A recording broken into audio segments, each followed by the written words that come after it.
Today, we're going to do a little walkthrough of the new Varstrom Touch T1 Ebike display. This one will be a little more in-depth than I normally do, so we can go through all the functions and can really get a good idea of how the Varstrom Touch T1 display works.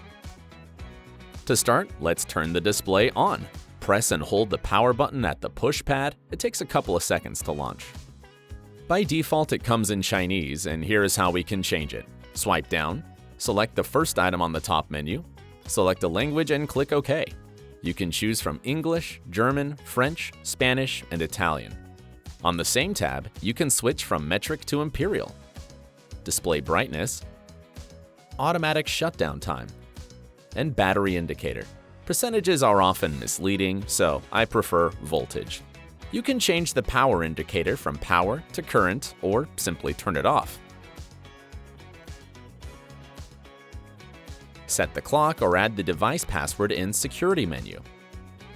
Temperature seems to be a placeholder menu and doesn't work on my device. On the second tab, you can set or change the wheel size. Select the appropriate battery voltage.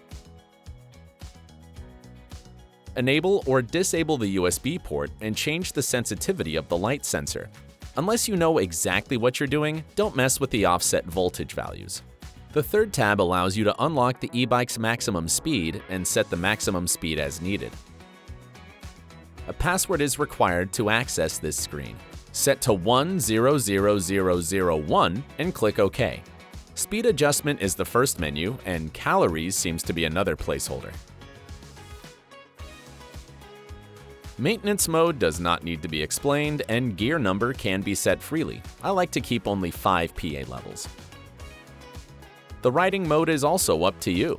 Sports mode is much more responsive and aggressive, but has a shorter battery life. When sport mode is activated, the indicator will change color to red. The final menu is Factory Restore. I don't think it will be used at this time. The last tab shows all the detailed product information and battery status. For those who like numbers and stats, swipe up twice to see a very detailed graph showing the current riding status, such as average speed, maximum speed, and average energy consumption. By default, it always starts at PA0. The display shows the current time, battery status, light status, speed, pedal assist level, distance traveled, and power. If you want to change the support level, press the plus and minus buttons on the push pad. Press and hold both buttons to reset the mileage. The light can be turned on and off with the plus button. There's also a daylight sensor that automatically controls the lighting. We'll talk more about sensors later. The touch display is very responsive and very intuitive. This device is compatible with Bafang controllers, and I think there are other connectors as well. Installing the Varstrom display is easy. First, turn off the battery and disconnect the display and the push pad connectors. Then remove all the screws. You can now remove the display from your bike and replace it with a new one. The Varstrom Touch comes with a variety of rubber spacers to fit all types of handlebars. Tighten the screws on the display and on the push pad. Connect the wiring carefully according to each color. All you have to do is organize the cables and the installation is complete.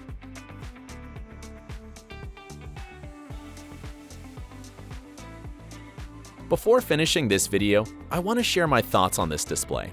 The Varstrom Touch looks and feels good, but it has no advantages over a regular display other than being touchable.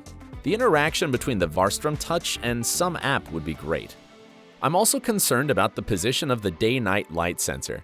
It's behind the display, and when I'm out, a passing car can easily turn off the bike lights, which was very annoying. Another thing I'm missing here is the ability to turn sports mode on and off via the push pad. For safety reasons, the touch function cannot be used while riding. The new Varstrom Touch T1 Ebike display is made of high-quality material. You can see and feel the quality. The push pad is all black and small. Navigation is easy and very responsive.